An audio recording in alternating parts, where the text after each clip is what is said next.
जय हिंद साथियों। अगर आप राजस्थान पटवारी की तैयारी कर रहे हैं तो आज मैं आपको राजस्थान पॉलिटी के पूरे सिलेबस का एक एक टॉपिक बिल्कुल आसान भाषा में समझाऊंगा ताकि आपके माइंड तक डिलीवर हो। बस आप शांति से एक बार पूरी क्लास के साथ जुड़े रहिए, फिर आप देखिए राजस्थान पॉलिटी के साथ आप कितना सहज महसूस करेंगे।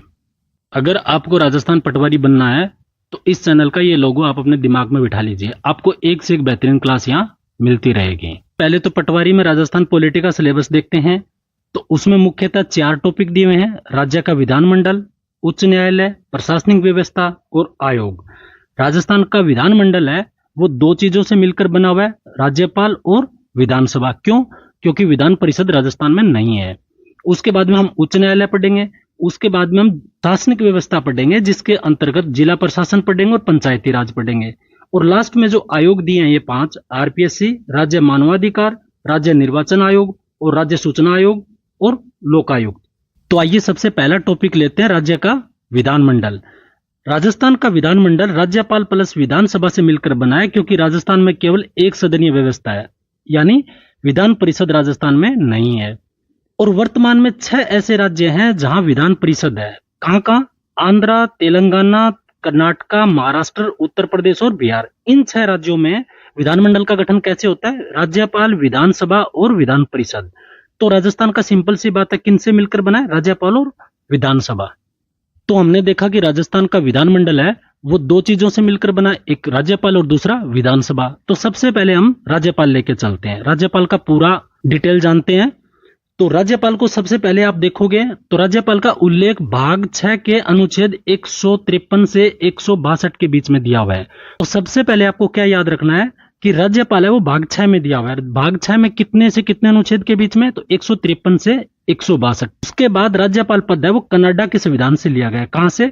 कनाडा से। और राज्यपाल राज्य का संवैधानिक प्रमुख होता है। किसका? राज्य का। आगे हम जब मुख्यमंत्री पढ़ेंगे तब आपको बताएं कि सरकार का जो मुखिया होता है वो मुख्यमंत्री होता है और राज्य का जो मुखिया होता है वो कौन होता है? वो राज्यपाल होता है। तो सबसे पहले देखते हैं अनुच्छेद 153। 153 में क्या दिया हुआ है? राज्यों के राज्यपाल। पहले क्या होता था? एक राज्य के लिए एक राज्यपाल होता था, लेकिन 7वां संविधान संशोधन कब हुआ था? 1956। उसके बाद क्या कर दिया कि एक राज्यपाल है वो अतिरिक्त कार्यभार भी संभाल सकता है, यानी एक से अधिक राज्यों का राज्यपाल भी बन सकता है। अब देखते हैं अनुच्छेद 154। इसमें क्या दिया हुआ है? राज्य की कार्यपालिका शक्ति राज्यपाल में निहित होती है। इसका सिंपल सा मतलब ये हुआ कि कार्यपालिका जो भी काम करती है वो राज्यपाल के बिहाफ पर करती है। उसके बाद है अनुच्छेद 155, नियुक्ति। किसकी नियुक्ति? राज्यपाल की। राज्यपाल की नियुक्ति कौन करता है? तो राष्ट्रपति करता है। किसकी सिफारिश से? प्रधानमंत्री और मंत्रिपरिषद। प्रधानमंत्री और मंत्रिपरिषद की सिफारिश से ही राष्ट्रपति क्या करते हैं? राज्यपाल को नियुक्त करते हैं। अनुच्छेद 156, राज्यपाल का कार्यकाल। ये क्या है? सामान्यतः राष्ट्रपति के प्रसाद पर्यंत मान सकते हो कि उनकी इच्छा पर निर्भर करता है। बस आपको इतना याद रखना है कि राज्यपाल का जो कार्यकाल है वो अनुच्छेद 156 में दिया हुआ है। अनुच्छेद 157, इसमें राज्यपाल की योग्यता में कई दे रखा है, भारत का नागरिक हो और उसकी आयु 35 वर्ष से कम हो। ये सामान्यतः किसी पेपर में बहुत कम आने की प्रोबेबिलिटी है, तो इसलिए मैंने बहुत ज्यादा डिटेल नहीं लिखा। अनुच्छेद 159, राज्यपाल की शपथ। राज्यपाल को शपथ कौन दिलाता है? तो उच्च न्यायालय का मुख्य न्यायाधीश। ये क्या है? मुख्य न्यायाधीश। अनुच्छेद 161, राज्यपाल को क्षमादान की शक्ति। ये इंपॉर्टेंट है, अनुच्छेद 161 आपको अच्छे से देखना है क्योंकि इसमें राज्यपाल का वो क्षमादान की शक्ति है वो दिया हुआ है। तो आपको इसमें कौन कौन से अनुच्छेद है वो जो आपको महत्वपूर्ण याद रखने हैं। तो आपको एक तो याद रखना कि राज्यों का राज्यपाल होगा किसमें दिया? 153 आपको याद रखना है। और कार्यपालिका की शक्ति 154 आपको याद रखना है। राज्यपाल की नियुक्ति 155 याद रखना है। उसके बाद में अनुच्छेद 161 आपको याद रखना है कि राज्यपाल को क्षमादान की शक्ति है। वैसे अनुच्छेद आप पूरा देखोगे 153 से 162 है, लेकिन जो बार बार परीक्षा में पूछा जा रहा है आप उन्हीं पर फोकस कीजिए। अब देखिए राज्यपाल की शक्तियां। तो राज्यपाल की शक्तियां भी है कौन कौन सी? कार्यकारी शक्तियां, विधायी शक्तियां, वित्तीय शक्तियां, न्यायिक शक्तियां। तो ये अगर आप इस रूप से याद करोगे कि कार्यकारी शक्तियां कौन कौन सी है, विधायी शक्तियां कौन कौन सी है, वित्तीय शक्तियां कौन कौन सी है और न्यायिक शक्तियां कौन कौन सी है, तो एक तो आपको अनुच्छेद रटना नहीं पड़ेगा, और रटोगे तो भी आगे पीछे होता है ना, इतना याद नहीं रहता है, तो उनको क्लासिफिकेशन करके पढ़िए। तो इसमें हम पहले देखते हैं राज्यपाल की कार्यकारी शक्तियां। उसमें सबसे पहले नियुक्ति करना, क्योंकि राज्यपाल है वो राज्य में बहुत सी नियुक्तियां करते हैं। जैसे मुख्यमंत्री और मंत्री का जो नियुक्ति करते हैं वो अनुच्छेद 164 के तहत होता है। राज्य की महाअधिवक्ता अनुच्छेद 165 के तहत नियुक्त करता है। फिर आरपीएससी का अध्यक्ष और सदस्य की भी नियुक्त करता है। राज्य निर्वाचन आयुक्त का कौन नियुक्ति देता है? तो राज्यपाल। उसके बाद है राज्य सरकार के सभी कार्यकारी कार्य औपचारिक रूप से राज्यपाल के नाम से किया जाता है। राज्य सरकार जो भी काम करती है राज्य के लिए वो राज्यपाल के नाम पर ही होता है। क्यों? क्योंकि राज्य का जो हेड होता है वो कौन होता है? वो राज्यपाल होता है। मुख्यमंत्री है वो सिर्फ सरकार का मुखिया होता है। राज्यपाल की अगली कार्यकारी शक्ति कौन सी है? तो राष्ट्रपति से राज्य में संवैधानिक आपात के लिए सिफारिश करना। अब देखिए विधायी शक्तियां, राज्यपाल की दूसरा नंबर पर है विधायी शक्तियां। विधायी शक्तियां कौन कौन सी है? पहली अनुच्छेद 174, विधानसभा को बुलाने, स्थगित करने, भंग करने की शक्तियां हैं। जैसे मैंने ब्रैकेट में लिखा है, उसका कारण यह कि विधानसभा को बुलाने के लिए इसको एग्जैक्ट वर्ड क्या लिखा मिलेगा? 17 आहूत। उसके बाद में स्थगित करने का 17 अवसान, और भंग करने क्या है? विघटन करना। 17 आहूत मतलब बुला रहे हैं। 17 अवसान का मतलब यह कि स्थगित कर दिया। स्थगित कर दिया का मतलब यह है कि आज 2 घंटे के लिए, 1 घंटे के लिए, 1 दिन के लिए विधानसभा को स्थगित कर दिया। लेकिन विघटन का मतलब यह है कि ये सेशन है वो कंप्लीट विघटन कर दिया गया है। अब जो भी नई बैठक होगी वो अगले सत्र में होगी, अगला जो भी सत्र आएगा। अनुच्छेद 176, विशेष अभिभाषण देने की शक्ति। हर वर्ष पहले सत्र और नवनिर्वाचित विधानसभा के पहले सत्र की शुरुआत राज्यपाल के अभिभाषण से होती है। इसमें वे सरकार की नीतियों और योजनाओं की जानकारी देते हैं। मतलब जब भी चुनाव होते हैं, नई सरकार बनती है, उसके बाद में जो पहली बैठक होगी उसमें जो अभिभाषण देते हैं या बुलाते हैं वो कौन करते हैं? तो राज्यपाल करते हैं। उसके बाद में अनुच्छेद 180(1), ये सब क्लोज है। 180(1), इसके तहत प्रोटेम स्पीकर की नियुक्त करते हैं। कौन करते हैं? राज्यपाल। प्रोटेम का अर्थ आप जान लीजिए, कभी कभी परीक्षा में पूछ लिया जाता है कि कुछ समय के लिए। प्रोटेम स्पीकर क्या होता है? प्रोटेम स्पीकर वो होता है कि सामान्यतः जो विधानसभा में चुन के आते हैं विधायक, वो जो सबसे अधिक उम्र के होते हैं, मतलब सबसे उम्र दराज आदमी होंगे, उनको बना दिया जाएगा। उनको कब? पहले दिन, जब तक विधानसभा अध्यक्ष नहीं चुन लिया जाता तब तक प्रोटेम स्पीकर होता है, और वो सामान्यतः सबसे अधिक आयु वाला होगा। ठीक। अनुच्छेद 192, अनुच्छेद 192 में क्या दिया है? विधानसभा के सदस्यों की अयोग्यता का निर्धारण भारत के निर्वाचन आयोग की सलाह पर राज्यपाल करता है। उसके बाद अनुच्छेद 200, विधेयक पर स्वीकृति या अस्वीकृति या पुनर्विचार की शक्ति। ये किसकी है? ये राज्यपाल की है। और ये क्या है? विधायी शक्ति है। कोई भी विधेयक है उसको स्वीकृत भी कर सकता है, अस्वीकृत भी कर सकता है, और पुनर्विचार के लिए भी भेज सकता है। अनुच्छेद 201, विधेयक और राष्ट्रपति के विचारार्थ सुरक्षित रखना। अब आता है अनुच्छेद 213। 213 में क्या दिया हुआ है? राज्यपाल अध्यादेश जारी करने की शक्ति। राज्यपाल द्वारा अध्यादेश जारी करने की शक्ति। अध्यादेश कब जारी होता है? जब विधानसभा का कोई भी सत्र नहीं चल रहा हो, उसमें कोई ऐसी चीज हो जिसको लागू करना हो, उसके लिए अध्यादेश जारी किया जाता है। लेकिन जब वो अगली विधानसभा आती है तो 6 हफ्ते के अंदर अंदर उसका अनुमोदन करना विधानसभा में जरूरी होता है। तो विधायी शक्तियों में आपको सबसे महत्वपूर्ण आपको याद रखना है 174, जिसमें विधानसभा बुलाने, स्थगित करने या भंग करने के लिए उसकी शक्ति राज्यपाल की होती है। उसके बाद में है प्रोटेम 180(1), प्रोटेम स्पीकर की नियुक्त करना। उसके बाद आपको 213 याद करना है। 213 मोस्ट इंपोर्टेंट है। अध्यादेश जारी करने की शक्ति है वो राज्यपाल को होती है। अगला देखिए वित्तीय शक्तियां। कौन सी? वित्तीय शक्तियां, राज्यपाल की वित्तीय शक्तियां। अनुच्छेद 200 में क्या दे रखा है? विधेयकों पर राज्यपाल की सहमति। 202 में क्या दिया है? वार्षिक वित्तीय विवरण, यानी जिसको बजट बोलते हैं। बजट एग्जैक्ट संविधान में नहीं लिखा हुआ, वार्षिक वित्तीय विवरण है। राज्यपाल सुनिश्चित करता है कि बजट को विधानमंडल के सामने रखा जाए। तो बजट को कौन प्रस्तुत करने के लिए बोलते हैं? तो राज्यपाल। और वो किस में दिया हुआ है? अनुच्छेद 202 में। उसके बाद 203, अनुदान मांगे प्रस्तुत करना। अनुदान जितनी भी मांगे हैं वो राज्यपाल के पूर्व सहमति से ही पुटअप की जाती है। दूसरा पॉइंट है अनुदान मांगे बजट में शामिल प्रत्येक विभागों की मांगे। ये एक ही बात है, ये मांगे विधानसभा में तभी रखी जा सकती है जब उन्हें राज्यपाल अनुशंसा प्राप्त हो, यानी राज्यपाल उनको परमिशन दे देते हैं। अनुच्छेद 243(1), राज्यपाल प्रत्येक 5 वर्ष में एक बार राज्य वित्त आयोग का गठन करता है। ये बहुत महत्वपूर्ण फैक्ट है। 243(1) में दिया हुआ है कि राज्यपाल प्रत्येक 5 वर्ष में राज्य वित्त आयोग का गठन करेंगे।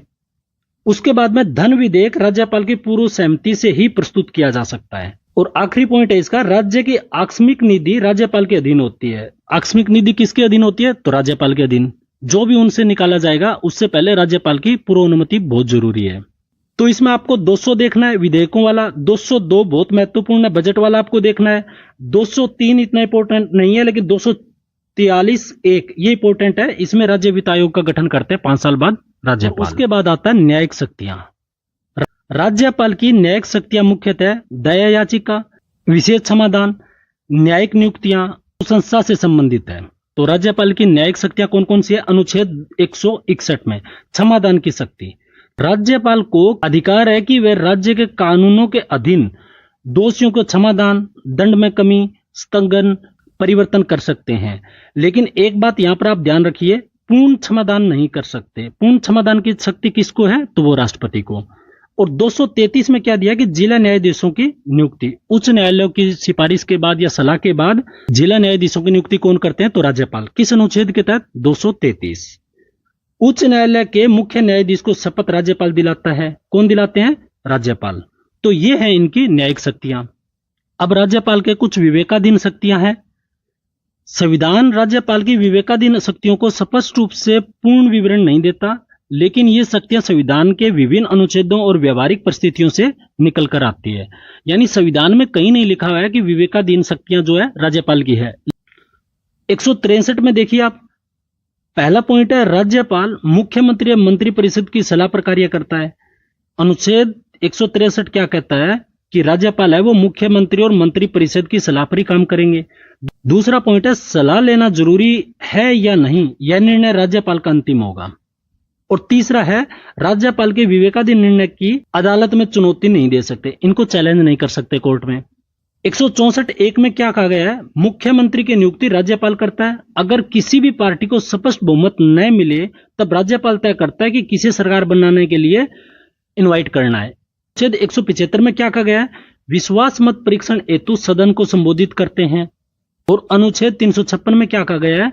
राष्ट्रपति शासन संवैधानिक तंत्र की विफलता के आधार पर राष्ट्रपति द्वारा राज्यपाल की सिफारिशों या समय विवेक से राष्ट्रपति शासन लागू कर सकते हैं। दूसरा पॉइंट है राष्ट्रपति शासन लागू होते ही राज्यपाल कार्यपालिका के प्रतिनिधि के रूप में कार्य करने लग जाते हैं, यानी डायरेक्ट सेंटर के अधीन हो जाते हैं। डायरेक्ट राज्यपाल है वो राष्ट्रपति को रिपोर्ट करते हैं। राष्ट्रपति शासन पहली बार 6 महीने के लिए लगता है तथा संसद की अनुमति से यह अधिकतम 3 साल के लिए लागू हो सकता है। तो आपको यह भी याद रखना है कि पहली बार 6 महीने के लिए लगता है और अधिकतम कितना हो सकता है, यह संसद में अनुमोदित करा के 3 साल के लिए। अब राज्यपाल की विवेकाधीन शक्तियां हैं, उनसे संबंधित न्यायालय में कुछ न कुछ निर्णय आए हैं। तो पहला है SR बोमई बनाम भारत सरकार 1994। इसमें आप 2 चीज आप याद रखना। पहला तो SR बोमई यानी कौन है, उनका नाम याद रखना और कब, ये 1994। और भारत सरकार तो उसमें रहेंगे। अनुच्छेद 356 यानी राष्ट्रपति शासन के दुरुपयोग को रोकने के लिए महत्वपूर्ण निर्णय कौन सा? SR बोमई वाला। इसका तात्कालिक कारण क्या था कि 1989 में कर्नाटक सरकार को बिना विधानसभा में बहुमत परीक्षण कराए बर्खास्त कर दिया गया था। और उसका निर्णय क्या आया? बहुमत का परीक्षण विधानसभा के फ्लोर पर होना चाहिए, न कि राज्यपाल की रिपोर्ट के आधार पर। यानी फ्लोर टेस्ट को आवश्यक माना गया। सिंपल भाषा में आप इसको 3 चीजों से समझिए। पहला, SR बोमई केस था वो अनुच्छेद 356 से रिलेटेड था। उसका तात्कालिक कारण यह था कि 1989 में कर्नाटक सरकार को भंग कर दिया बिना उसके फ्लोर टेस्ट करवाए। और उस पर निर्णय क्या आया? सबसे महत्वपूर्ण यह है कि निर्णय यह आया कि राज्य सरकार को फ्लोर टेस्ट करवाना अनिवार्य है। दूसरा है रामेश्वर प्रसाद बनाम भारत सरकार, ये 2006 में। रामेश्वर प्रसाद का केस कब है? 2006 में। मुद्दा क्या था? बिहार विधानसभा को बिना फ्लोर टेस्ट किए भंग कर दिया, वही सेम कंडीशन। इसी कारण बिहार में मई 2005 में राष्ट्रपति शासन लागू हो गया। और इसमें निर्णय क्या आया कि सुप्रीम कोर्ट ने बिना फ्लोर टेस्ट विधानसभा भंग करना असंवैधानिक बता दिया था। हालांकि विधानसभा को पुनः बहाल नहीं किया गया, लेकिन राज्यपाल व केंद्र सरकार को इसमें दोषी माना गया। तो रामेश्वर वाला था वो बिहार से रिलेटेड था और SR बोमई था वो कर्नाटक से रिलेटेड था। और दोनों में ही फ्लोर टेस्ट को अनिवार्य माना गया है। अब देखते हैं राज्यपाल से संबंधित आयोग और समितियां जो बनी है। पहला है प्रथम प्रशासनिक सुधार आयोग। इसका गठन कब हुआ? 1966। रिपोर्ट कब दी? 1969। और इसके अध्यक्ष कौन थे? महत्वपूर्ण है, मोरारजी देसाई। और उन्होंने सुझाव क्या दिया? पहला सुझाव तो यह दिया कि राज्यपाल की नियुक्ति प्रक्रिया पारदर्शी हो।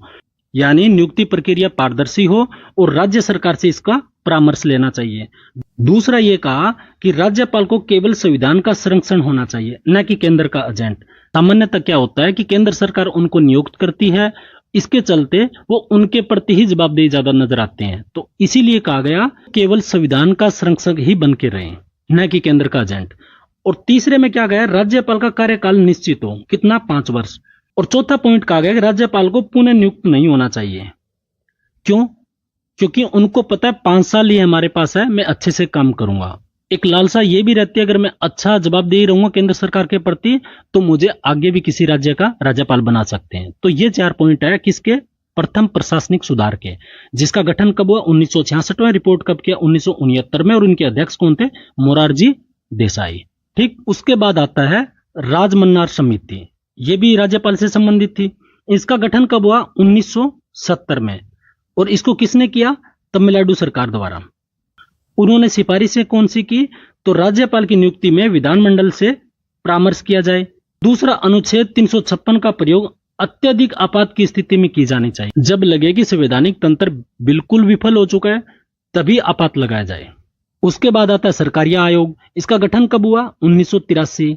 और इनके अध्यक्ष कौन थे, जस्टिस RS सरकारिया, नाम से तो वैसे ही याद रह जाएगा। इसका उद्देश्य क्या था, भारतीय संघीय व्यवस्था में केंद्र और राज्यों के बीच संबंधों की समीक्षा करना। और इन्होंने सिफारिशें क्या की, तो पहली है राज्यपाल की नियुक्ति में मुख्यमंत्री से परामर्श लिया जाए। और दूसरा, अनुच्छेद 356 को अंतिम उपाय समझ के ही प्रयोग करें। उसके बाद आता है पूंछी आयोग, इसका गठन कब हुआ, 2007 में। अध्यक्ष कौन थे, न्यायमूर्ति MM पूंछी। और इसका उद्देश्य क्या था, केंद्र राज्य संबंधों की गहराई से समीक्षा करना एवं सुधारों की सिफारिश करना। और सिफारिश क्या क्या की, राज्यपाल की भूमिका निष्पक्ष और स्पष्ट हो। और दूसरी, राज्यपाल हटाने से पहले कारण बताना चाहिए। ऐसी व्यवस्थाओं की उनको कारण बताना चाहिए कि इस कारण आपको हटाया जा रहा है। तो जो हमने 4 पढ़े थे राज्यपाल से संबंधित आयोग, इनको हम ब्रीफिंग कर रहे हैं। पहला प्रशासनिक सुधार आयोग 1966, उसके बाद मन्नार समिति थी 1970, उसके बाद सरकारिया आयोग 1983 और पूंछी आयोग 2007 में। ये एक साथ आपको चारों दिखेंगे, आपको पता चल जाए हाँ भाई ये 4 है वो राज्यपाल से संबंधित समितियां या आयोग था। आइए अब देखते हैं राजस्थान के संदर्भ में राज्यपाल। राजस्थान का प्रथम राज्यपाल कौन थे, तो गुरमुख निहाल सिंह। इनके बारे में जानिए, सर्वाधिक समय तक रहे ये राजस्थान के, अब तक सर्वाधिक समय तक रहे। कब से कब तक, 1956 से 1962 के बीच। 1952 में दिल्ली विधानसभा के अध्यक्ष रहे और बाद में ये दिल्ली के मुख्यमंत्री भी बने। इसका मतलब ये है कि दिल्ली के मुख्यमंत्री और विधानसभा अध्यक्ष भी रहे हैं, ये राजस्थान के प्रथम राज्यपाल भी रहे हैं। वर्तमान राज्यपाल कौन है, हरिभाऊ किशनराव बगाड़े, ये हैं राजस्थान के वर्तमान राज्यपाल। कौन, हरिभाऊ किशनराव बगाड़े। प्रथम महिला राज्यपाल कौन रही, प्रतिभा पाटिल। कब से कब तक, 2004 से 2007 के बीच। प्रथम कार्यवाहक राज्यपाल कौन रहे, तो न्यायमूर्ति जगत नारायण। कब, 1970 में। प्रथम राज्यपाल जिन्होंने पद पर रहते हुए त्याग पत्र दिया, किन्होंने, सरदार जोगेंद्र सिंह ने। प्रथम न्यायाधीश जो राज्यपाल बने कौन थे, वेदपाल त्यागी। कब, 1977 में। प्रथम राज्यपाल जिन्हें बर्खास्त किया गया, रघुकुल तिलक। इन्होंने कब से कब राज्यपाल रहा, 1977 से 81 के बीच। अतिरिक्त प्रभार संभालने वाले प्रथम राज्यपाल कौन थे, स्वरूप सिंह। कब से, 1991-92 में। और सबसे अधिक समय और कम समय के लिए कौन थे, तो सबसे कम समय के लिए राज्यपाल बने दरबारा सिंह, और सबसे अधिक से तो अभी बताया था, सबसे अधिक समय के लिए कौन राज्यपाल बने, गुरमुख निहाल सिंह। अब अगले राज्यपाल मदन लाल खुराना के बारे में जानिए। 2004 में राजस्थान के राज्यपाल बने। पद पर रहते हुए उन्होंने त्याग पत्र दिया और ये भी दिल्ली के मुख्यमंत्री रहे। तो यानी 2 ऐसे राज्यपाल हैं जो दिल्ली के मुख्यमंत्री थे और राजस्थान के राज्यपाल। पहला कौन, गुरमुख निहाल सिंह, और दूसरा कौन, मदन लाल खुराना। पद पर रहते महिला राज्यपाल का देहांत किसका, प्रभा राव। अगले राज्यपाल है मिलाप चंद जैन, ये कार्यवाहक राज्यपाल रहे और इनकी खासियत यह है कि राजस्थान के मूल निवासी थे। यानी राजस्थान के मूल निवासी राज्यपाल कौन बने, तो मिलाप चंद जैन, और ये कार्यवाहक राज्यपाल बने। उसके बाद में राजस्थान में अभी तक 3 महिलाएं हैं वो राज्यपाल बनी है। कौन कौन सी, प्रतिभा पाटिल, प्रभा राव और मार्गरेट आल्वा। और ये क्रम से दिया हुआ है, फर्स्ट कौन बनी, प्रतिभा पाटिल, सेकंड कौन बनी, प्रभा राव, और थर्ड कौन बनी, मार्गरेट आल्वा। अगला है राज्य में राष्ट्रपति शासन के दौरान राज्यपाल कौन कौन रहे। डॉक्टर संपूर्णानंद, 1967। उसके बाद में सरदार हुकुम सिंह 1967 में। उसके बाद में रघुकुल तिलक 1977 से 81। उसके बाद में डॉक्टर एम चिन्ना रेड्डी 1992-93 और लास्ट में बलिराम भगत 1993। राष्ट्रपति शासन राजस्थान में 4 बार ही लगा है, लेकिन इनके बीच जो राज्यपाल हैं वो बदल गए हैं, इसलिए ये इनकी संख्या 5 है। अगला देखते हैं, राजस्थान में अब तक 4 बार राष्ट्रपति शासन लगा है। कब कब लगा है आप देखिए। पहला लगा है 13 मार्च से लेके 26 अप्रैल 1967, 45 दिन के लिए। दूसरा लगा है 29 अप्रैल से लेके 22 जून के बीच में 1977, ये 55 दिन के लिए लगा। तीसरा राष्ट्रपति शासन लगा 17 फरवरी से 6 जून के बीच में 1980, ये 110 दिन लगा। और चौथा था वो 15 दिसंबर 1992 से लेकर 4 दिसंबर 1993, 355 दिन। यानी ये सर्वाधिक है। पहला है वो सबसे कम समय के लिए और चौथा है वो सबसे अधिक समय के लिए। उसमें भी यही बताया गया कि राष्ट्रपति शासन सबसे कम अवधि के लिए प्रथम बार में लगा और सबसे अधिक है वो चौथी बार में लगा। अगला, प्रदेश में न्यायाधीश जो कार्यवाहक राज्यपाल भी बने, कितने हैं तो 4। कौन कौन? नवरंग लाल टिब्रेवाल, वेदपाल त्यागी, मिलापचंद जैन और स्वरूप सिंह। अगला है राज्यपाल जिनका पद पर रहते निधन हुआ, कितने? 4। कौन कौन? पहला दरबारा सिंह, दूसरा निर्मल चंद जैन, तीसरा शैलेंद्र कुमार और चौथा श्रीमती प्रभा राव। इन 4 राज्यपाल का पद पर रहते हुए देहांत हो गया। उसके बाद में राजस्थान के वो 2 राज्यपाल जो संसद के दोनों सदनों के सदस्य भी रहे, एक है मार्गरेट आल्वा और दूसरा कलाराज मिसर। राजस्थान के वे 2 राज्यपाल जो लोकसभा अध्यक्ष भी रहे, क्या? लोकसभा अध्यक्ष। कौन कौन? बलिराम भगत और शिवराज पाटिल। अब थोड़ा दरबारा सिंह के बारे में जानिए, जो राज्यपाल रहे। पंजाब के विधानसभा अध्यक्ष भी रहे, ये लोकसभा सदस्य भी रहे, राजस्थान के राज्यपाल भी रहे और राजस्थान राज्यपाल के रूप में सबसे कम अवधि के लिए बने। कितने दिन? 24 दिन। अब देखते हैं विधानसभा। सबसे पहले तो देखते हैं विधानसभा प्रदेश की विधायी प्रक्रिया का सर्वोच्च मंच है।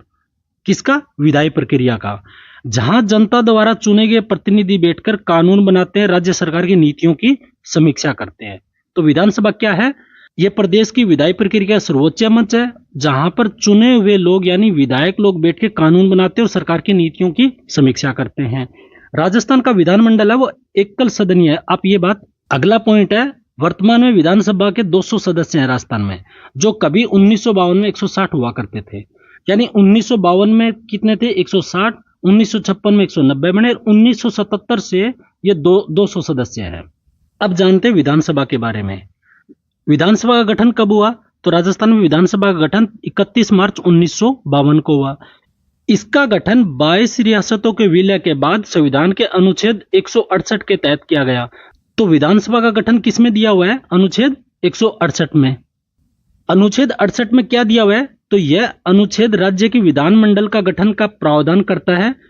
राजस्थान में एकल सदनीय विधानमंडल है, केवल विधानसभा है, यानी विधान परिषद नहीं। हालांकि राजस्थान सरकार ने विधान परिषद बनाने के लिए प्रस्ताव 2012 में भेजा, लेकिन अभी तक वो लागू नहीं हुआ है। तो पूछ भी सकते हैं कभी कोई फैक्ट के रूप में कि राजस्थान सरकार ने कब कोशिश की थी कि राजस्थान में भी विधान परिषद हो, तो 2012 में, लेकिन अभी तक वो अप्रूवल नहीं मिला है। अनुच्छेद 170 विधानसभा की संरचना। यह अनुच्छेद राज्य विधानसभा और निर्वाचन क्षेत्रों की परिसीमन को परिभाषित करता है। और प्रदेश में 200 विधानसभा क्षेत्र है, जिसमें 34 एससी के लिए और 25 है वो एसटी के लिए आरक्षित है। कितने? 34 एससी के लिए और 25 एसटी के लिए रिजर्व है। अनुच्छेद 170 क्या बोलता है कि विधानसभा की संरचना के बारे में बताता है, मतलब कि निर्वाचन क्षेत्र को डिफाइन करता है। उसके बाद में विधानसभा की सीटें हो सकती है, अधिकतम कितनी हो सकती है? तो 500 और न्यूनतम 60। कम से कम 60 और अधिकतम कितनी हो सकती है? तो 500। जैसे यूपी में 400 प्लस है। अनुच्छेद 172 विधानसभा का कार्यकाल सामान्यतः 5 वर्ष का होता है, जो पहली बैठक से शुरू होता है। एक बात याद रखिए, विधानसभा का जो कार्यकाल का काउंट होता है वो जो पहली बैठक होती है जिसमें प्रोटेम स्पीकर बनता है, उस दिन से काउंट होता है। अनुच्छेद 174 में क्या दिया, जो हमने पीछे पढ़ा था, विधानमंडल के सत्र अवसान, विघटन, ये सब चीजें दी हुई है। जैसे सामान्य भाषा में बोले तो विधानसभा बुलाने, स्थगित करने और भंग करने। नोट में आप देखिए, राजस्थान में सामान्यतः 3 सत्र होते हैं, सामान्यतः सभी में 3 सत्र होते हैं, बजट, मानसून और शीतकालीन। इसमें ध्यान रखने बात यह है कि 2024 के तीसरा सत्र यानी शीतकालीन सत्र 95% विधायी प्रश्नों के जवाब दिए गए, जो एक रिकॉर्ड है। दोनों सत्रों के बीच 6 महीने से अधिक का अंतर नहीं होना चाहिए। सबसे पहले तो बात समझिए कि 2 सत्र है, उनके बीच में 6 महीने से अधिक का समय नहीं होना चाहिए। 6 महीने के अंदर अंदर दूसरा सत्र बुलाना चाहिए। और दूसरी बात यह है कि 2024 में जो तीसरा सत्र था यानी शीतकालीन सत्र था, उसमें 95% विधायी प्रश्नों के जवाब दिया गया, जो अपने आप में के रिकॉर्ड है, पूछा भी जा सकता है ये बात। अनुच्छेद 178 विधानसभा अध्यक्ष और उपाध्यक्ष के बारे में बताता है। 187 किसके बारे में बताता है? तो विधानमंडल का सचिवालय के बारे में बताता है। 188 राजस्थान विधानमंडल का सचिवालय कहाँ है? तो ये जयपुर में है। अनुच्छेद 188 में क्या बताया गया? सदस्यों की शपथ, यह संविधान की 3री अनुसूची में दिया हुआ है। अनुच्छेद 191 सदस्यता की अयोग्यता। और अनुच्छेद 200 में क्या दिया गया है? विधेयकों पर राज्यपाल की सहमति, जो हमने राज्यपाल में पढ़ लिया था। अब देखते हैं विधानसभा के कार्य और शक्तियां। तो शक्तियां कौन कौन सी है? कार्यकारी शक्तियां हो गई, विधायी शक्तियां हो गई, वित्तीय शक्तियां हो गई, संवैधानिक शक्तियां हो गई और न्यायिक शक्तियां हो गई, और लास्ट कौन सा? नियंत्रण एवं पर्यवेक्षण शक्तियां। तो आपको ये 6 शक्तियां हैं, इनको याद करना। इसके सारे पूरी विधानसभा आपकी कंप्लीट हो जाएगी और आप कभी भूलोगे भी नहीं। तो हम विधानसभा की सबसे पहले लेते हैं कार्यकारी शक्तियां। इसमें सबसे पहले आपको क्या करना? हेडलाइन देखनी है। मंत्रिपरिषद पर नियंत्रण, प्रश्नकाल और प्रस्ताव, अविश्वास प्रस्ताव। तो सबसे पहले हम देखते हैं मंत्रिपरिषद पर नियंत्रण विधानसभा कैसे रखती है। विधानसभा मंत्रिपरिषद को जवाबदेह बनाए रखती है। मंत्रिपरिषद को विधानसभा के बहुमत का समर्थन प्राप्त करना होता है। उन पर एक प्रेशर रहता है कि आपको विधानसभा में बहुमत है वो रखना पड़ेगा। दूसरा है प्रश्नकाल और प्रस्ताव। विधायकगण प्रश्नकाल, स्थगन प्रस्ताव, ध्यानाकर्षण प्रस्ताव के माध्यम से सरकार की जवाबदेही सुनिश्चित करती है। ये जब भी पूछते हैं या कुछ भी बोलते हैं तो उनको रिस्पॉन्स उसके ऊपर देना पड़ता है, उन पर कार्रवाई करनी पड़ती है। तो इसका मतलब ये है कि इनके माध्यम से सरकार को जवाबदेही बनाते हैं। ये कहाँ होता है? सबका सब विधानसभा में। अविश्वास प्रस्ताव, यदि विधानसभा सरकार पर अविश्वास व्यक्त करती है तो मंत्रिपरिषद को त्याग पत्र देना पड़ता है। इसका मतलब यह है कि अविश्वास प्रस्ताव अगर पारित हो जाता है तो उनको त्याग पत्र देना पड़ता है, सरकार गिर जाती है। नीति निर्माण में अपनी भूमिका को निश्चित करते हैं। तो विधानसभा की यह है कार्यकारी शक्तियां। अब देखते हैं विधायी शक्तियां।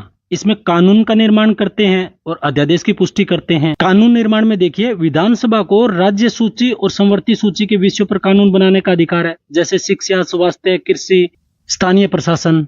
इस पर कानून कौन बनाता है? तो हर राज्य की विधानसभा। उसके बाद अध्यादेशों की पुष्टि। राज्यपाल द्वारा जारी अध्यादेशों को विधानसभा द्वारा 6 सप्ताह के भीतर अनुमोदन करना अनिवार्य है। तो अध्यादेशों का अनुमोदन कहां होता है? विधानसभा में। और कितने दिनों के? जब भी सत्र आएगा उसके पहले 6 हफ्ता के अंदर उसका अनुमोदन हो जाना चाहिए। उसके बाद आता है वित्तीय शक्तियां। वार्षिक बजट, बजट विधानसभा में प्रस्तुत किया जाता है। धन विधेयक केवल विधानसभा में प्रस्तुत किया जाता है। विधानसभा ही राज्य सरकार को खर्च की अनुमति देती है। अंतिम पॉइंट है, राज्य के राजस्व के आय और व्यय का अंतिम नियंत्रण कौन करता है? तो विधानसभा करती है। तो ये है इनकी वित्तीय शक्तियां।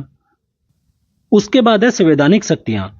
विधानसभा अनुच्छेद 246 के तहत राज्य विषयों पर कानून बना सकती है। आपने पीछे पढ़ा था ना, ये शिक्षा पर, स्वास्थ्य पर, एग्रीकल्चर और स्थानीय प्रशासन के ऊपर। तो ये किसके तहत है? अनुच्छेद 246 के तहत। कुछ संविधान संशोधनों में राज्य विधानसभाओं की सहमति आवश्यक होती है। जैसे संघीय ढांचे से जुड़ा कोई भी होगा, उसमें आधे से ज्यादा राज्यों के विधानसभा की परमिशन होनी जरूरी होती है, सहमति होनी जरूरी होती है। अब आता है न्यायिक शक्तियां। अपने सदस्यों की योग्यता निर्णय करने की शक्ति। अनुच्छेद 191 के तहत विधानसभा के पास अपने विशेषाधिकारों की रक्षा करने की शक्ति है। और दल बदल या सदस्य की अयोग्यता पर निर्णय लेने की शक्ति किसकी है? विधानसभा की। तो ये कौन से है? ये न्यायिक शक्तियां हैं विधानसभा की। अब आता है विधानसभा का नियंत्रण और पर्यवेक्षण शक्तियां। इसके अंदर क्या है? संविधान ने विधानसभा को यह शक्ति दी कि वह प्रश्न पूछ सके, चर्चा कर सके, ध्यानाकर्षण प्रस्ताव ला सके। ये क्या है? ये शक्तियां किसको दी है? ये विधानसभा को दी है। कुछ संविधान संशोधनों में राज्य विधानसभाओं की सहमति आवश्यक है। उसके बाद है राजस्थान विधानसभा और महिलाएं। महिलाओं के बारे में देखना विधानसभा के कि प्रथम महिला विधायक कौन थी? तो यशोदा देवी 1953 में बांसवाड़ा से बनी थी। उसके बाद है प्रदेश की पहली महिला मंत्री, तो कौन थी? कमला बेनीवाल 1954 में। नोट में देखिए, कमला बेनीवाल बाद में गुजरात, त्रिपुरा और मिजोरम की राज्यपाल बनी। अब विधानसभा अध्यक्ष देखिए, प्रथम कौन था? नरोत्तम लाल जोशी। वर्तमान में कौन है? वासुदेव देवनानी। इनमें आपको प्रथम और वर्तमानी देखना है। तो प्रथम कौन है? नरोत्तम लाल जोशी, और वर्तमान में कौन है? वासुदेव देवनानी। प्रोटेम स्पीकर प्रथम विधानसभा का कौन था? संग्राम सिंह। वर्तमान में कौन है? कालीचरण सराफ। अब आप राजस्थान की 16वीं विधानसभा देखिए, यह प्रारंभ कब हुई? 4 दिसंबर 2023 से। सदन नेता कौन है, यानी मुख्यमंत्री कौन है? भजनलाल जी। सदन के उपनेता यानी उप मुख्यमंत्री ये दो हैं, एक दिया कुमारी जी और हेमचंद बेरवा जी। सदन के विपक्ष नेता कौन है? टिक्काराम जूली। और प्रोटेम स्पीकर कौन थे? तो कालीचरण सराफ। आइए विधानसभा से संबंधित महत्वपूर्ण फैक्ट देखते हैं जो परीक्षा में बार बार पूछे जाते हैं। पहला है, राजस्थान में अब तक 13 बार अविश्वास प्रस्ताव लाया गया है। सबसे पहले आपको याद रखना है कि टोटल राजस्थान में अब तक अविश्वास प्रस्ताव कितनी बार आया है? तो वो आया 13 बार, जिसमें किसी भी मौके पर सरकार नहीं गिरी। ये महत्वपूर्ण फैक्ट है, कभी स्टेटमेंट में पूछ सकता है। पहला अविश्वास प्रस्ताव कब आया? तो 10 अक्टूबर 1952 में इंद्रनाथ मोदी लेके आए, और किसके खिलाफ में? टिक्काराम पालीवाल के, यानी टिक्काराम पालीवाल की सरकार के खिलाफ में लेके आए। अंतिम बार कब आया? तो 29 जुलाई 1985। किस सरकार के खिलाफ में? हरिदेव जोशी सरकार के खिलाफ में। दूसरा फैक्ट है, राजस्थान विधानसभा में अब तक कुल 5 बार विश्वास प्रस्ताव प्रस्तुत किया गया है, और अंतिम बार किया गया वो 14 अगस्त 2020 में तात्कालिक मुख्यमंत्री अशोक गहलोत के द्वारा सचिन पायलट के संदर्भ में लाया गया था। तो अविश्वास प्रस्ताव कितनी बार? 13 बार, और विश्वास प्रस्ताव 5 बार। सर्वाधिक समय के लिए विधानसभा अध्यक्ष कौन रहे? तो रामनिवास मिर्धा 1957 से 67 के बीच। सबसे ज्यादा बार प्रोटेम अध्यक्ष कौन बने? पूनम चंद बिश्नोई। सबसे अधिक बार विधानसभा में विपक्ष के नेता कौन बने? तो लक्ष्मण सिंह। कितने बार? 4 बार। मुख्यमंत्री पद पर रहते हुए विधानसभा चुनाव हारने वाले नेता कौन थे? तो जयनारायण व्यास जी, जयनारायण व्यास। आइए अब पढ़ते हैं मुख्यमंत्री।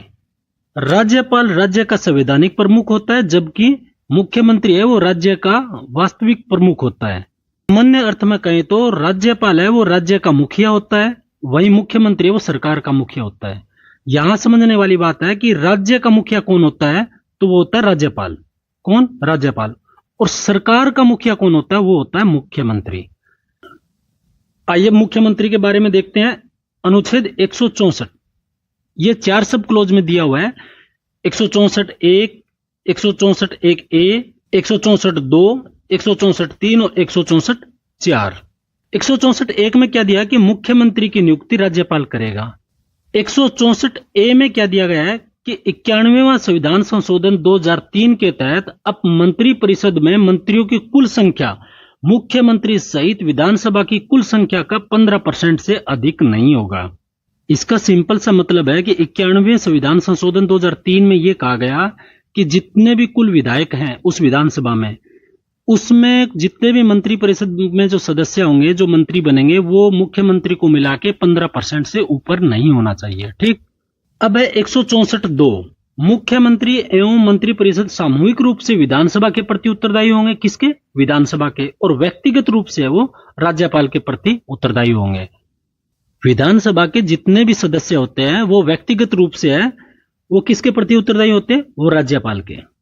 और सामूहिक रूप से किसके? विधानसभा के। 164(3) में क्या है? शपथ दिया हुआ है। 164(4) में क्या दिया हुआ है कि कोई व्यक्ति नियुक्ति के समय विधानसभा का सदस्य नहीं है तो वह 6 माह के अंदर या भीतर विधानसभा का सदस्य बनना अनिवार्य है, अन्यथा उससे पद से हटना पड़ेगा। इसमें मैं थोड़ा सा करेक्शन कर दूं, कोई भी मंत्री पद पर या मुख्यमंत्री पद पर अगर कोई बैठता है और वो विधानसभा का सदस्य नहीं है तो उसको 6 महीने के अंदर अंदर विधानसभा का सदस्यता लेनी पड़ती है। तो ये बात है। अनुच्छेद 167 राज्यपाल को जानकारी देने के संबंध में मुख्यमंत्री के कर्तव्य। 167 में क्या दिया हुआ है? राज्यपाल को जानकारी देने के संबंध में मुख्यमंत्री की कर्तव्य। और ये कौन से कर्तव्य? ये संवैधानिक कर्तव्य है। अब जानते हैं राजस्थान के मुख्यमंत्री के बारे में। राजस्थान के प्रथम मनोनीत मुख्यमंत्री कौन थे? तो हीरालाल शास्त्री। टिक्काराम पालीवाल प्रथम निर्वाचित मुख्यमंत्री, तो राजस्थान के प्रथम निर्वाचित मुख्यमंत्री कौन है? तो टीकाराम पालीवाल। इनको राजस्थान में प्रथम बार अविश्वास प्रस्ताव का सामना करना पड़ा था। तो राजस्थान में प्रथम बार अविश्वास प्रस्ताव किस मुख्यमंत्री को करना पड़ा था सामना? तो टीकाराम पालीवाल को।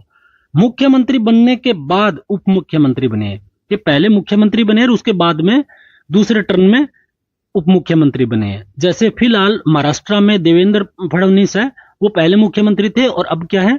उप मुख्यमंत्री। तो राजस्थान के पहले मुख्यमंत्री ऐसे कौन है जो बाद में उप मुख्यमंत्री बने? तो वो है टीकाराम पालीवाल। उसके बाद में आता है मोहनलाल सुखाड़िया, आधुनिक राजस्थान के निर्माता। मोहनलाल सुखाड़िया को क्या मानते हैं? आधुनिक राजस्थान के निर्माता।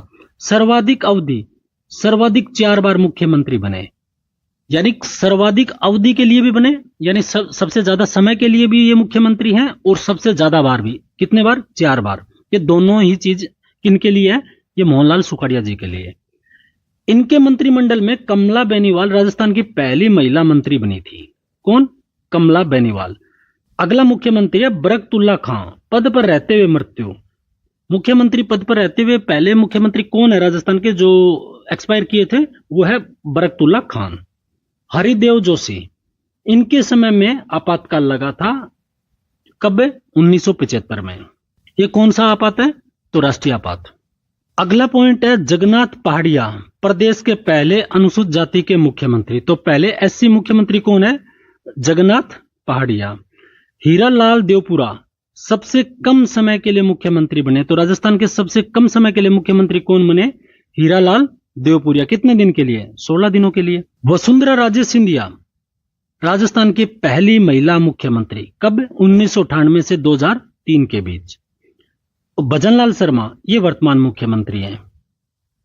सर्वाधिक कार्यकाल वाले मुख्यमंत्री सबसे ज्यादा मोहनलाल सुखाड़िया का था, उसके बाद में अशोक गहलोत और फिर भैरों सिंह शेखावत। ये क्रम से है, नंबर 1 सबसे ज्यादा, फिर नंबर 2 सेकंड, नंबर 3 सर्वाधिक बार बनने वाले मुख्यमंत्री। सबसे ज्यादा कौन बने? मोहनलाल सुखाड़िया 4 बार। फिर उसके बाद में हरिदेव जोशी और भैरों सिंह शेखावत, ये दोनों बराबर है। तो सबसे ज्यादा कौन है?